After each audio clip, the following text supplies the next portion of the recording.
A gente está aqui no estúdio com o Marcelo Bueno. O Marcelo é um especialista em marketing digital, redes sociais, está sempre 24 horas conectados com as redes sociais, com a internet e, sem dúvida nenhuma, em Bauru, uma das pessoas que tem bastante experiência sobre esse assunto. Marcelo, Twitter, Facebook, blogs, Google, YouTube, Instagram, WhatsApp, enfim, a gente tem uma quantidade imensa de programas, sistemas, aplicativos que são disponibilizados pela internet. Você, na sua opinião, acha que é muita informação para uma pessoa só administrar? Bom dia, Marcelo. Bom dia, Eduardo. Bom dia aos ouvintes. Olha, é muito assim, viu? A gente não dá conta de administrar tudo isso, não. Mas nem precisa, viu? Eu acho que esse é o lance legal. Você tem muita coisa ao seu dispor, muitos canais para você se informar, se manter atualizado, mas você não precisa estar em todos os momentos, não você vai ficar doido. Mas aí eu acho que aos poucos a gente vai aprendendo a selecionar um pouco, vendo aquilo que agrega pra gente. É uma experiência legal aí. Não tenha dúvida, né? Ô Marcelo, com esse volume tão grande de informação, e esse é um dos assuntos da nossa conversa de hoje, parece que é um ambiente propício para o aparecimento das notícias falsas, o pessoal chama de fake news, né? Esse é um fenômeno que tem crescido bastante no dia a dia. A gente deve confiar nas informações que a gente vê na rede social? Tudo é mentira ou tem alguma coisa que é verdade? É um movimento que a gente está percebendo crescendo no mundo todo, assim, principalmente motivado por política. Os lados estão se aproveitando muito das notícias falsas para ganhar adeptos, né? Então, assim, a gente vai ter que fazer um trabalho de filtragem melhor em tudo que a gente olha, né? Antes a gente tinha um padrão de notícia que vinha sempre dos canais de comunicação e você já tinha uma credibilidade. Agora essas notícias elas vêm pelo seu WhatsApp, ela vem pela sua rede social e nem sempre você tem como checar. Então, antes de compartilhar, a gente vai ter que começar a tomar alguns cuidados para ver se esse site é de confiança, se é verdade, se tem alguma citação de uma fonte original, alguns cuidados que antes só os jornalistas que tinha, né? A gente estava conversando um pouco antes aqui de entrar no ar, que esses grupos, ou essas empresas, enfim, essas pessoas que utilizam disso, é justamente para ganhar os famosos cliques, os likes, e aí tem todo um processo. Explica um pouquinho como é que é isso, né? É que o modelo de negócio de anúncio da internet, ele ainda vem muito parecido com os outros veículos, é a quantidade de pessoas assistindo, clicando, é pela audiência. Então, para ter uma boa audiência, às vezes alguns canais acabam usando desses critérios, porque você, com uma notícia falsa, você espalha muito rápido, aquilo viraliza muito rápido, que a gente chama na internet, e as pessoas começam a clicar, e aí isso gera visualização de banner e gera lucro. Então tem muita gente se especializando em abrir site para compartilhar notícia falsa, compensa às vezes mais que as verdadeiras, assim, se você for considerar só por número de acesso. Ô Marcelo, tudo sempre começa com um boato, né? Ele ganha uma visibilidade imensa na internet, inclusive tem até páginas que elas parecem ser iguaizinhas aos grandes portais. Tem como saber como uma notícia ela é falsa? E por que as pessoas gostam tanto de repassar as informações sem conferir a sua origem? Será que elas querem ser jornalistas também? Né? Eu vou passar primeiro, vou dar o furo de notícia. Eu acho que tem uma coisa muito grande dessa necessidade de comunicar e comunicar primeiro. É um fenômeno mesmo que a gente percebe. E tem uma coisa que também tem sido falado desde o ano passado, que é uma era que a gente vive de bolha na internet. Então, tudo que você vê na sua rede social, você tem que considerar que aquilo é o seu ponto de vista, é o seu universo, mas não é um reflexo do mundo todo, né? E nessa busca da pessoa manter ou provar que a bolha dela é verdadeira, ela acaba repetindo qualquer coisa que ela vê. É uma confirmação daquela opinião dela. Então eles chamam de pós-verdade. As pessoas desconsideram as coisas. É muito claro que aquilo não deve ser verdade. É muito exagerado. É uma notícia muito, muito distante da realidade. A pessoa não considera isso. Ela acaba compartilhando porque reforça a opinião que ela já tinha. Então, assim, a primeira coisa é a gente tentar enxergar a internet como uma bolha mesmo. Você vive naquele mundo de pessoas semelhantes a você, mas o mundo não é só aquilo, né? Tem muito mais fora disso. E agora, assim, é tomar muito cuidado, porque mesmo quando você quer defender sua opinião, você tem que defender com verdade, né? É o mínimo que se espera, né? O mundo é virtual, mas as opiniões são reais, né? Devem ser reais. Olha, só dar um recadinho aqui. Se você quiser participar daqui com a gente, nosso bate-papo, pode mandar o seu WhatsApp, sua pergunta, seu alô, tá bom? O WhatsApp da Top é o 99882-1013. E se você chegar aqui até antes das 8 horas, a gente consegue fazer a sua pergunta para o Marcelo. Marcelo, a sociedade como um todo ficou um pouco assustada, bastante assustada no último mês com esses jogos, esses desafios aí. o principal deles aí, conhecido como Baleia Azul, que assustou muita gente, pais, professores, pessoas em geral. A internet também é um ambiente propício para a disseminação dessa informação também. Infelizmente foi assim também, principalmente porque tem muitos jovens e adolescentes nas redes sociais e isso acabou se espalhando muito mais rápido, né? Principalmente também alguns boatos de que isso já vinha de outros países, que depois nunca confirmaram, mas é isso que eu tô falando, as pessoas não consideraram. Quando começou a aparecer no Brasil, as pessoas tomaram como verdade, na Rússia já tinha 100 casos, até hoje a gente não sabe se teve. Mas se espalhou muito rápido e na verdade veio de encontro com um problema que a gente realmente precisava encarar, que é mesmo falar sobre suicídio, que é mesmo falar sobre depressão. Então isso acabou acontecendo, assim, né? Por um lado é bom, porque a gente consegue falar um pouco mais abertamente sobre isso, os problemas que os adolescentes enfrentam, e tentar resolver, né? Tentar achar um caminho para conversar com eles sobre isso. Agora é interessante a gente fazendo se a gente for analisar essa linha do tempo, realmente, isso é uma coisa que vem acontecendo desde o ano passado. E até esse final de semana assisti um filme na internet chamado O Nerve, você deve ter assistido, que fala um pouco dessa questão. Assisti inclusive com os filhos adolescentes, né? Aliás, eles me convidaram para assistir, vamos, né? Enfim, mas eu quero dizer o seguinte, que essa notícia com relação à Baleia Azul, ela veio num prazo de um mês, teve o boom, aí depois a mídia, a imprensa toda, a gente até trouxe aqui um especialista em crimes digitais para falar sobre isso, o José Milagre, e depois agora parece que essa onda está decrescendo. O pico, e aí as redes sociais tiveram um fator importante, inclusive para não só para denunciar, mas para tratar esse assunto. Como é que você avalia também essa linha do tempo? Porque parece que hoje o assunto está na curva descendente. A rede social ela sempre vai ter essa característica de viralizar as coisas, e isso sobe muito, todo mundo fala a todo momento, juntou muito com uma série do Netflix também, que trata sobre o tema também. Eu acho que esse filme, a outra série Black Mirror também, algumas coisas foram juntando assim nesse quebra-cabeça para que chegasse agora esse jogo e fizesse tanto sentido, assim. É uma característica da internet mesmo, o assunto cresce muito rápido, todo mundo fala sobre isso, dá 2 meses e ninguém mais lembra sobre essa polêmica ou qualquer outra coisa. Mas como esse assunto é muito interessante a gente ser falado, é muito importante, foi bom. Então, assim, mesmo que proliferando, assim, todo mundo falando, os veículos falando, de repente a gente pode aproveitar esse momento para conversar sobre coisas mais sérias, né? Acabar até aproveitando um pouco dessas mentiras que soltaram sobre o próprio jogo, mas tentar trazer conscientização para os jovens também, né? Isso, por um lado, é bom, né? Ô Marcelo, ainda sobre essa questão, como é que os pais e responsáveis podem ficar mais atentos com as ações e atitudes dos seus filhos, né? Estão tendo na internet, nas redes sociais. Na sua opinião, deve haver um monitoramento?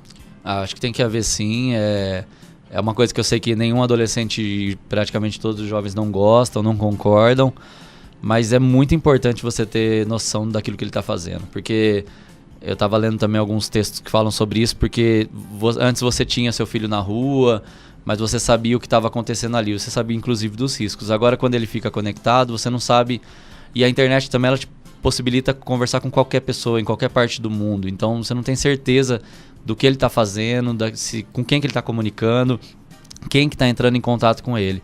Eu acho que esse monitoramento é muito importante, sim. Tá certo. Por outro lado, vamos mudar um pouco de assunto agora, a internet também é um campo para muita coisa boa, né? Você tem a disseminação de informação, isso é óbvio. Você que atua nessa área, como é que você avalia isso? É melhor ter informação na ponta dos dedos do que não ter? Não, é muito melhor, é o melhor dos mundos, assim. Eu sou muito feliz de poder ver como as mídias sociais estão crescendo, com vários problemas que a gente precisa conversar e resolver, mas democratizando o acesso para muita coisa. Hoje você tem muitas possibilidades de se conectar com qualquer pessoa em qualquer lugar do mundo, trocar experiência, aprender muito fácil. As barreiras mesmo de fronteira assim, acabaram, né? Você não tem nada que te impede de trabalhar ou de estudar nas melhores universidades ou de ter acesso aos melhores conteúdos pela internet. E a gente fica um pouco mais relacional também, né? A gente comunica com mais gente, cresce o nosso ciclo de amizades, começa a ouvir opiniões contrárias. Quando você consegue sair da sua bolha mesmo, é ótimo, porque você começa a falar com pessoas diferentes de você, Isso só tem a melhorar a nossa convivência, né? Só precisa aprender a equilibrar um pouquinho. Como tudo na vida, né? Tudo, O equilíbrio é sempre o segredo. E você também trabalha com marketing digital e você tem visto que as empresas têm migrado boa parte de suas ações de divulgação para a internet. Esse crescimento, na sua avaliação, está em que nível? Como é que você avalia isso?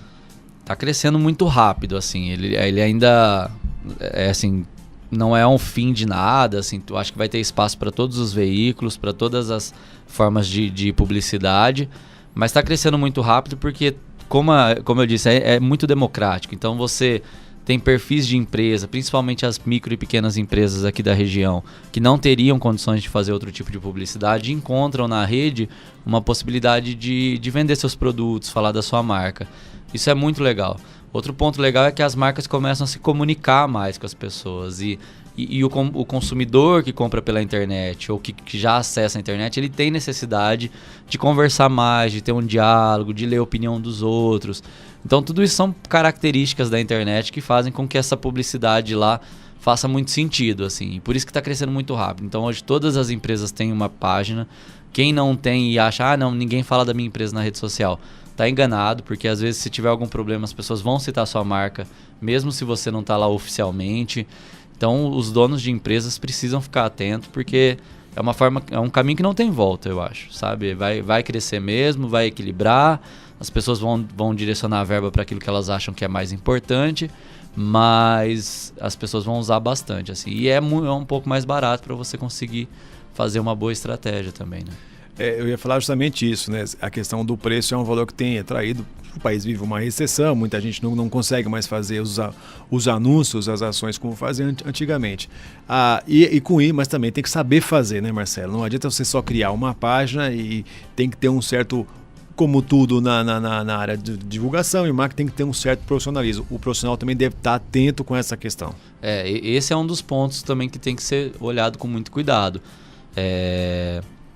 Como você está fazendo essa propaganda, como você está fazendo essa divulgação, quem está fazendo isso com você, é um profissional especializado. Começa a surgir também o perfil de muita gente que não entende, mas quer fazer, fala que sabe fazer. E acaba fazendo uma coisa ruim, que não dá resultado. Aí a pessoa, o comerciante, o empresário já pensa, fala, não, nada disso dá resultado, é tudo mentira. Talvez não tenha sido feito do jeito certo, assim. Talvez você também vá com a expectativa de que não, eu vou gastar R$10 mesmo e vai dar resultado. Também não é assim. Então tudo tem que ser equilibrado, tem que procurar um profissional que entenda do assunto, para que ele possa também analisar o seu negócio e ver de que forma você pode estar nas redes sociais para dar resultado para você, para converter em venda, aumentar a visibilidade da sua marca. Tem que ver a estratégia que você precisa também e como a rede social pode ajudar. Pois é. Marcelo, você é o idealizador, organizador de um evento muito famoso aqui no Bauru, se eu não me engano, quinta ou sexta? Sexta edição. Sexta edição do Blogando, que é um evento que já entrou, todo mundo já fica esperando, né, o evento aqui em Bauru, que discute justamente o marketing digital, e você convida grandes profissionais, você é a equipe que organiza o Blogando, grandes profissionais do setor. Como é que estão os preparativos para esse ano? Quem que você vai trazer? Já, se você puder adiantar, né? Tá rápido aí, porque a gente está desde o começo do ano já discutindo algumas possibilidades. Não tem nenhum nome confirmado ainda para esse ano. A gente tem uma lista de pessoas aí que a gente sempre procura e tenta acionar. E é um evento mesmo focado em debater esse mercado. Então é para quem já trabalha com isso, para quem quer trabalhar com isso. Vai acontecer em outubro, aqui em Bauru, provavelmente dia 21 de outubro, é uma data já que a gente tem praticamente como certo.